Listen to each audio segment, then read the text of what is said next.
Welcome to Two Open Doors, the podcast that explores our power to open or close the doors of relationship with the important people in our lives. We hope you'll learn from and share your wisdom with our community. Thanks for joining us.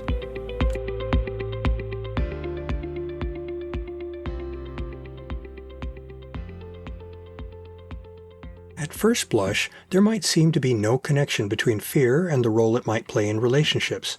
Yet in fact, fear is very relevant throughout the entire life cycle of intimate relationships. In this episode, we'll take a look at the particulars of this reality. Connecting deeply with another human being is an inherently risky undertaking. Even before we've met and started to get acquainted with someone, we may have concerns over our attractiveness and adequacy in the eyes of that person, over whether our desires for a relationship will be reciprocated, over whether we are accurately perceiving what that person is truly like, and many other possible concerns. We humans are complicated, and we are often careful about what we reveal and to whom. Not surprisingly, this opacity impedes our ability to determine the likelihood of a good fit between us and a prospective partner. As a consequence, the early days of pursuing a new intimate relationship often play out as shots in the dark. As we've noted in other episodes, fear is a natural counterbalance to our drive to explore promising opportunities that might benefit us. Fear and the pursuit of opportunities sit in opposing pans of the balance of our decision-making process.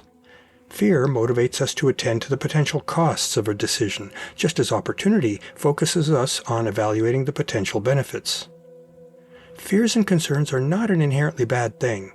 Well-considered fear serves a useful purpose in guiding or biasing our decisions.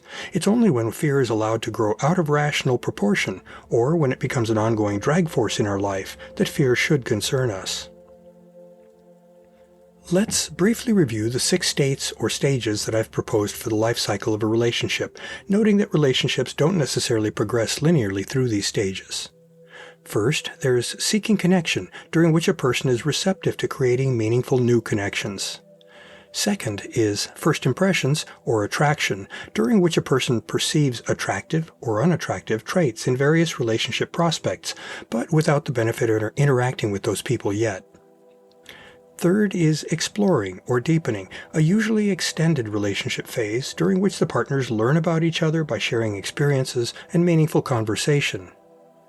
Fourth is bonding, during which the partners develop emotional attachment to one another and make conscious decisions to invest in developing their relationship. Fifth is fading, during which various factors and occurrences can erode the strength of a relationship. And sixth is morphing, during which a couple change or potentially end their relationship in response to the causes of its fading. If morphing results in a breakup, one or both partners often find themselves back in the seeking connection state.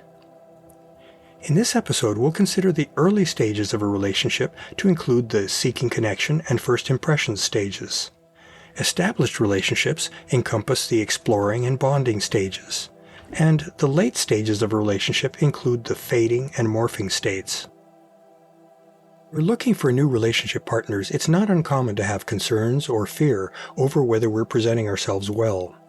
This is an opportunity for our latent self-doubts to emerge. The stories about ourselves that we've absorbed from childhood influences, such as parents and teachers and friends, can shape how we present ourselves to others. If we've been told that we're unattractive, or overweight, or clumsy, we're likely to act accordingly, often to our disadvantage. Self-confidence and self-knowledge are personal traits that usually take years to develop.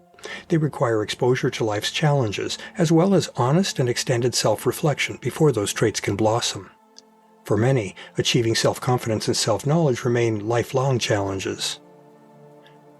Realistically assessing ourselves in adulthood presents us with an opportunity to discard irrational or unrealistic fears about ourselves while striving to gracefully accept our limitations. In addition to fears rooted in self-doubt, the early stages of a relationship also present us with potential fears about prospective new partners. We may see them as unavailable or uninterested, leading us to avoid contact, and thus making connection impossible. Again, life experience helps us hone our understanding of other people, giving us a more accurate perspective on others. The more realistically we can assess others, the less cause there is for us to fear opening ourselves for contact. Once we've successfully opened a relationship, we're able to learn about a partner and share about ourselves with them. The longer that process proceeds, the deeper and more emotionally vulnerable our interactions with that partner are likely to become. Going deep in that way can get scary. As we become known to our partner in depth, we may well develop concerns over whether we're good enough in their eyes to be worthy of their love and investment. Good partners validate and encourage one another, hopefully preventing any self-doubts from becoming overblown. The need for ongoing reassurance is especially important to those who have an anxious attachment style. In this way, fears of personal inadequacy can be kept in check. During the bonding phase of an intimate relationship, both partners are ideally all in terms of vesting themselves in the relationship. Those who have bonded through attachment are very focused on nurturing the us of their relationship.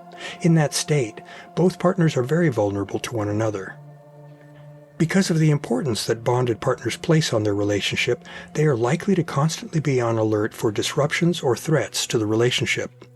In such a frame of mind, one partner's bad day at the office or feeling under the weather can be misinterpreted by the other as a problem with the relationship.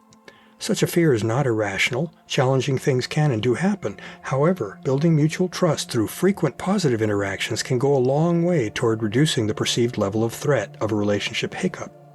In addition, well-honed communication and negotiation skills can help a couple realistically assess and resolve most relationship threats.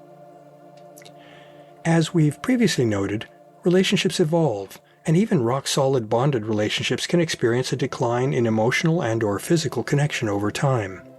As the dictum goes, there's nothing certain but change, much as we might wish otherwise. Change potentially rocks our boat, and thus is often unwelcome or even threatening. Sensing that a valued relationship is fading can of course stir up fear. We may recognize that if our perceptions are right, and if we don't do something to address the cause of the fading, the relationship may ultimately decline or even die. Such a fear is not irrational. It can serve as a needed and helpful early warning signal that something is amiss and requires our attention. Again, good communication between partners can help diagnose whether something is off track or not. Communication can also reassure both partners about their commitment to collaborate in fending off threats to their relationship. Often, that mutual reminder of their joint commitment may be enough to get the partners through the perceived threat to their relationship. In the late stage of a relationship, it's possible that the relationship is no longer sustainable in its current state, fading. Betrayals or breaches of trust are examples of occurrences that can push a relationship past its breaking point. It's also possible for partners to grow in different directions, eventually leaving them without enough common shared ground to sustain a bonded relationship. In such cases, a fundamental change to the relationship becomes inevitable. Changes, and especially changes to a valued, deeply vested relationship, are likely to cause understandable fear. Partners who retain sufficient love in their relationship may be able to collaborate in changing the nature of a relationship rather than risking losing it altogether. For example, it might be possible for them to transform a romantic relationship into a platonic but still meaningful one. Doing so requires honest and caring conversation and decision-making, and may still prove impossible even with those. Unfortunately, many relationships that progress far into the fading state are too infirm to be reoriented and thus saved. For such relationships, the only resolution may be to dissolve it. Such a resolution realizes the deepest sorts of fears that one can have about investing in a relationship. While that possibility is inherent in any intimate relationship, it's counterproductive to let fear of such an outcome paralyze us. By keeping fear on a leash, as a useful feedback signal about our relationship health, we can instead focus most of our hope and energy on finding and nurturing healthy, deep connections with the precious people in our lives. To learn more about Two Open Doors and to engage with our community, I'd like to invite you to visit the Two Open Doors private Facebook group for posts and discussion, and the Two Open Doors meetup group for events. I also invite you to contact me directly by writing to me at Claude, C-L-A-U-D-E, @twoopendoors.com. I'd love to hear from you, and I'll use your inputs to guide my work on future blog posts and podcast episodes. Thanks for visiting Two Open Doors.